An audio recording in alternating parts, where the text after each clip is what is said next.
Coming up next on Arizona Horizon, we'll speak with the recipient and the funder of an award for disability reporting.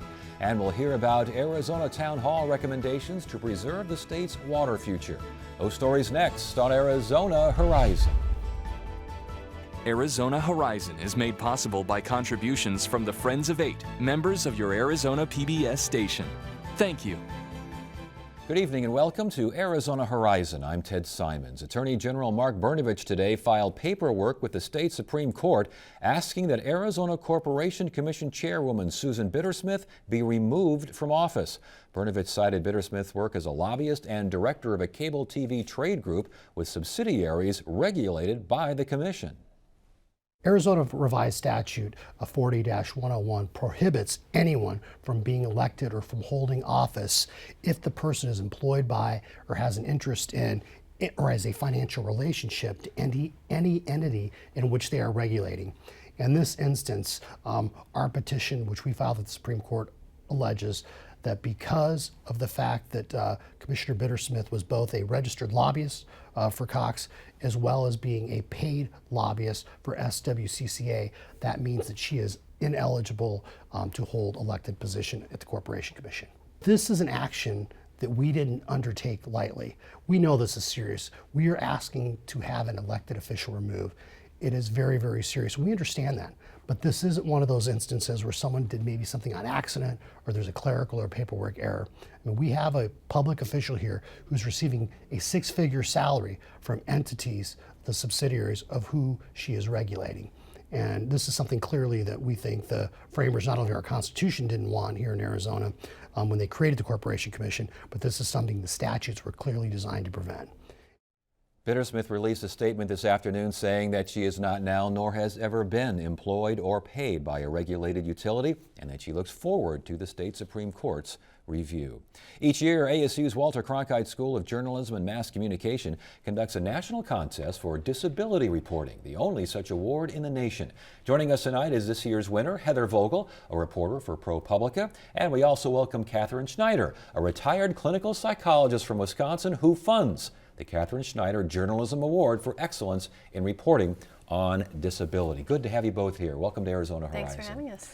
Heather, we'll start with you. It's your story. Who is Carson Luke? Why is his story important? Carson Luke was the boy who I ended up leading the story with. He had an experience in his public school in Virginia involving restraints and seclusion.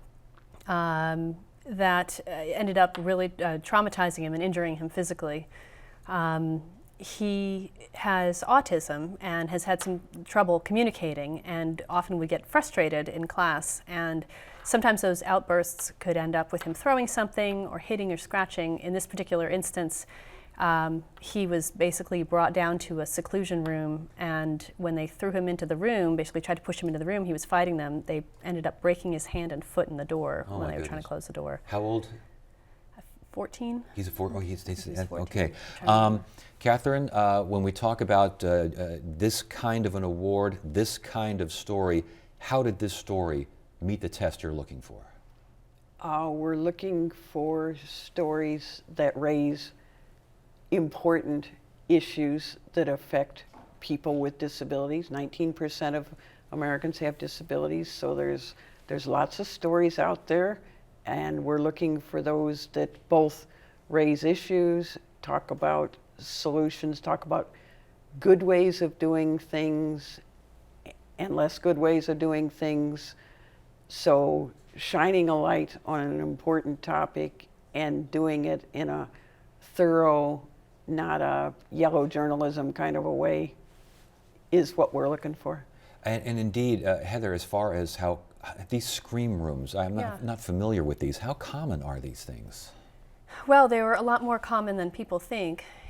You know, we basically found that through data that this was happening hundreds of thousands of kids across the country, either restraint or seclusion. Federal data was showing that it was being used at least 267,000 times nationwide, and these are public schools.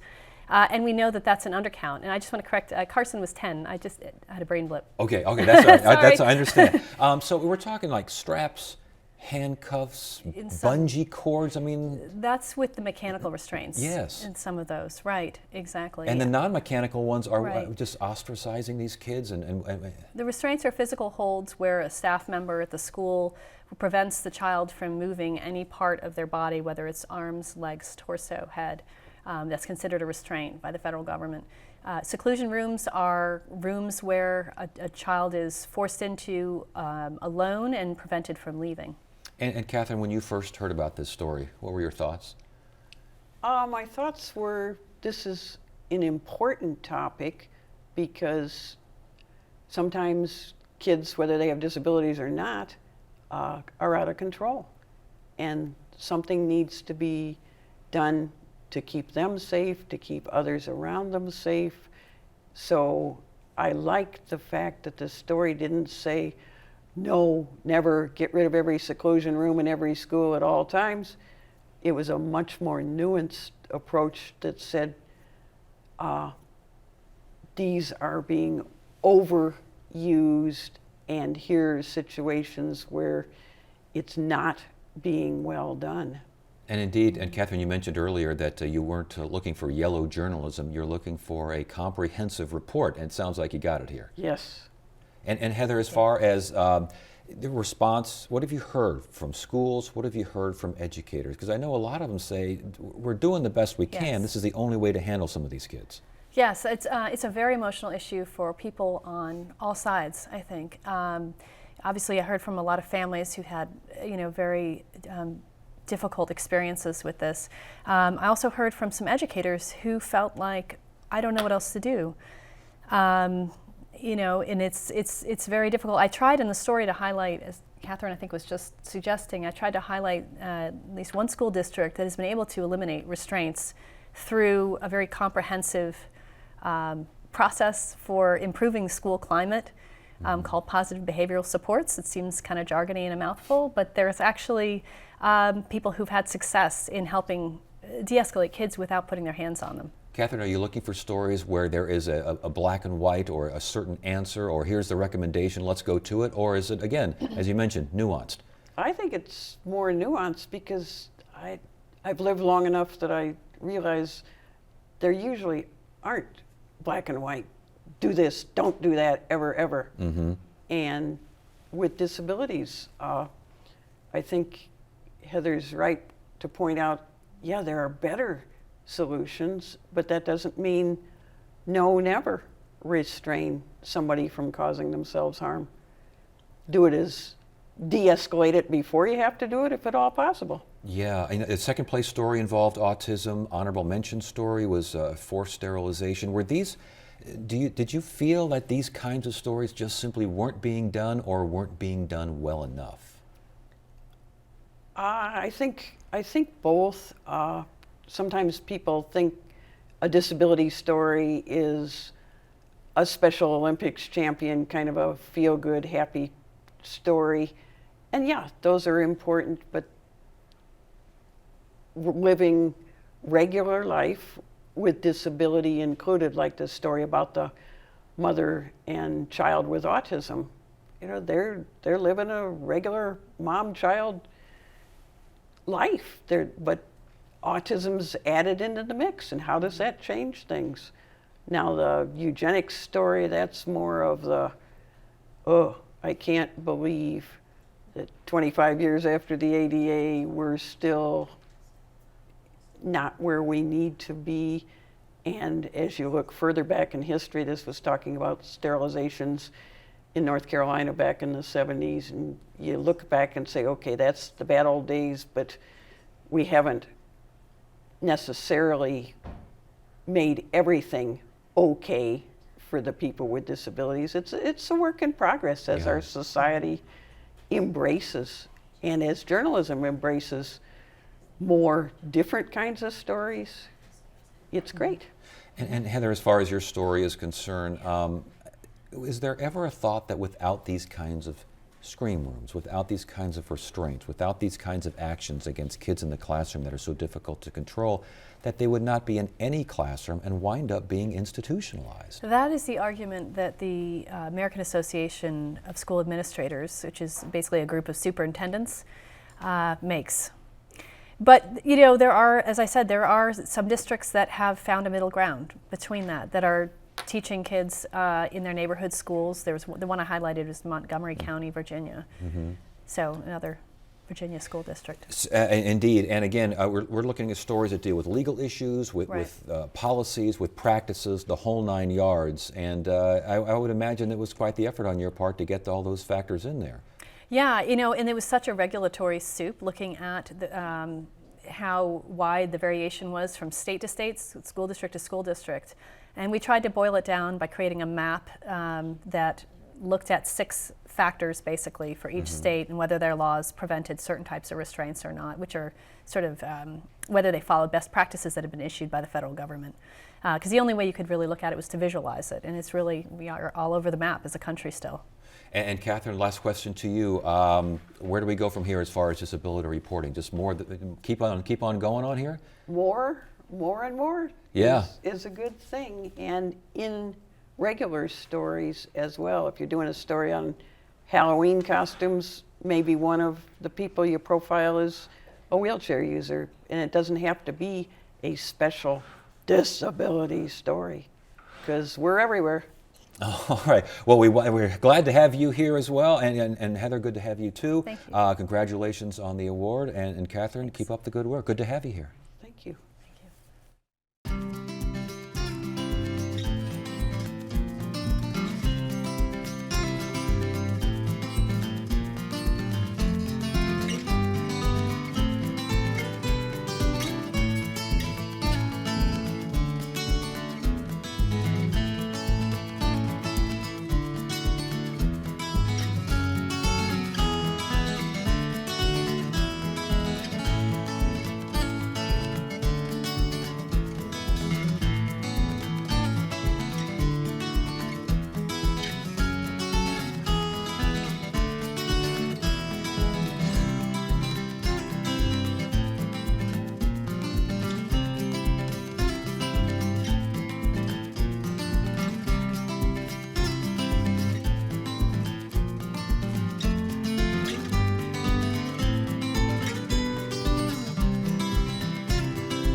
Expand your horizon with the Arizona Horizon website. To get there, go to azpbs.org. Click on the Arizona Horizon tab at the top of the screen. Once there, you can access many features. Watch interviews by clicking on the video button. You can also find out what's on Arizona Horizon for the coming week. If you would like an RSS feed, a podcast, or want to buy a video, that's all on the website too. Want to learn about specific topics like immigration or the legislature? You can visit our special web sections. Show your support for Arizona Horizon at azpbs.org/Arizona Horizon. The 107th Arizona Town Hall recently took a look at sustaining the state's water supplies. Here now to talk about what the Town Hall discussed and ultimately recommended are 2 of the Town Hall participants. Andy Grosetta, a rancher from Cottonwood who also serves on the Verde Watershed Association, and Kevin Moran, Senior Director with the Environmental Defense Fund. Good to have you both here. Thanks for joining us. Thank you, Ted. As far as the Town Hall looking at water supplies, there's so much to look at. What was the focus here? Well, I think the focus was, number one, I think all of us recognize the fact that Arizona today is really in pretty good shape thanks to the efforts of many of our leaders in the past that made bold decisions. And so I don't think we're in the bind that California is, but I think that the consensus of the Town Hall is what are we going to do in Arizona moving forward? How to protect our water supplies, how to create new sources of water, and really for the next 50 to 100 years. And I think that is going to take some strategic thinking and some bold action taken by not only the citizens but our elected leaders. Is there a strategic vision for moving forward? Well, I think there is a vision. It's the Arizona Strategic Vision for Water Supply Sustainability by the Department of Water Resources, and Governor Ducey has a water initiative that's very important and needs to be supported. As Andy indicated, we're not in a water crisis today, but we have to take action now to make sure that the Arizona water story remains a good one. And part of that is to address some current pressing issues. That includes concerns about depletion of groundwater in a lot of parts of Arizona, where we need to bring some new solutions to the table. And secondly, the Colorado River is overallocated. We're using more than the river system supplies. We need to support efforts to do more conservation, efficiency, and water management innovation that'll make sure we can benefit from our Colorado River water rights. Groundwater Management Act, though, was supposed to help with groundwater concerns in Arizona. It has helped, hasn't it? Yes, it has. And with the Groundwater Management Act, that created the Department of Water Resources. So now we do have a state agency that's a clearinghouse and administers all of the water issues in our state. You know, through the Groundwater Management Act, created AMAs for basically the metropolitan areas, and that's good. All of those folks in those areas need to have a 100-year assured water supply. But outside of the AMAs, and that's people like me in rural Arizona and the Verde Valley, you know, the counties around the state, they have been doing some studies and some planning.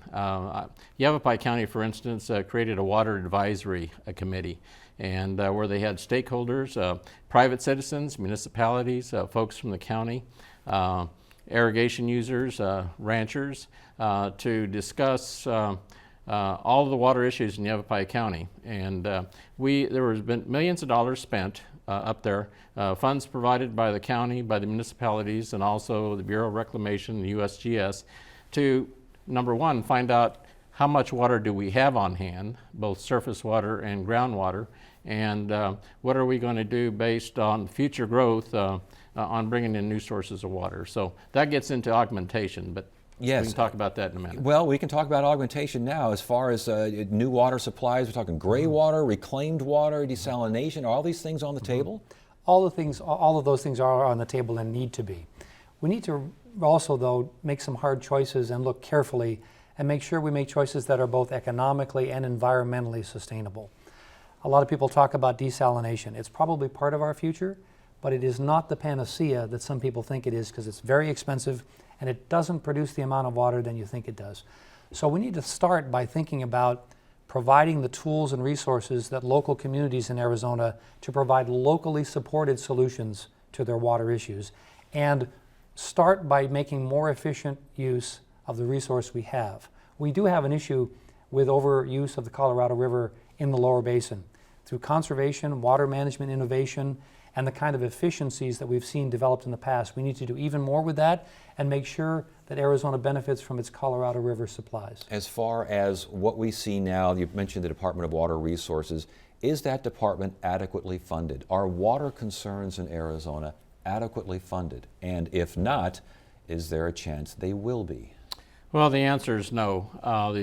That's part of the problem. They've been charged with the responsibility to administer all the water issues in our state, and they're handicapped. They don't have the resources, financial resources, to hire the personnel, number one, retain who they've got, and go out and hire bright young people to work with us. So we have the general adjudication process that's been going on since, well, for about 40 years now.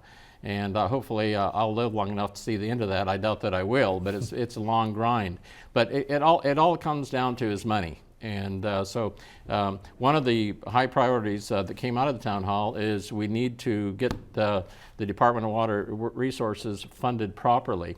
One thing that was discussed in our panel, and it was a new source of funding.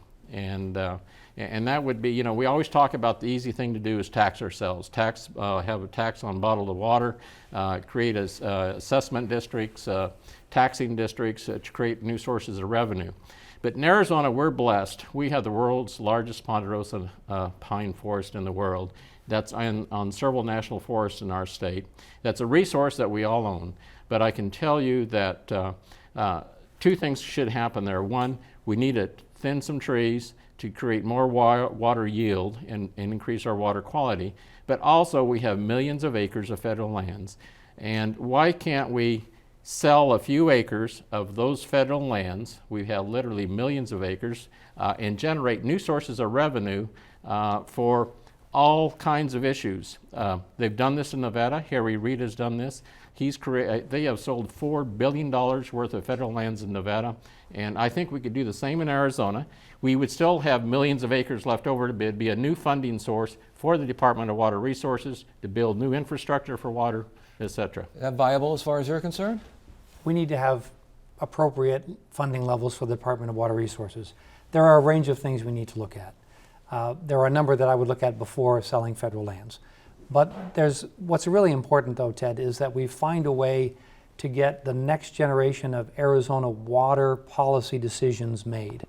We need political leadership. We need an engaged populace.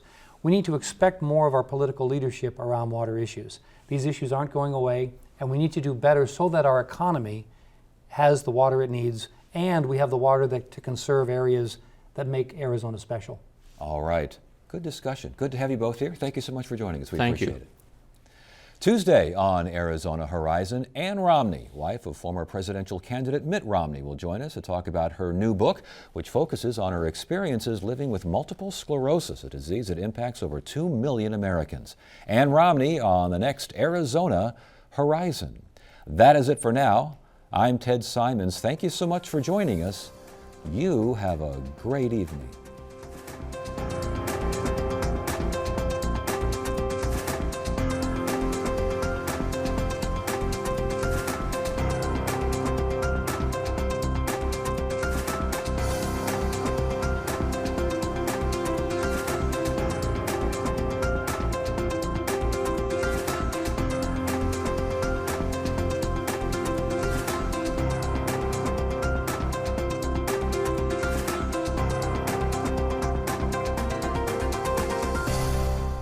Arizona Horizon is made possible by contributions from the Friends of Eight, members of your Arizona PBS station. Thank you.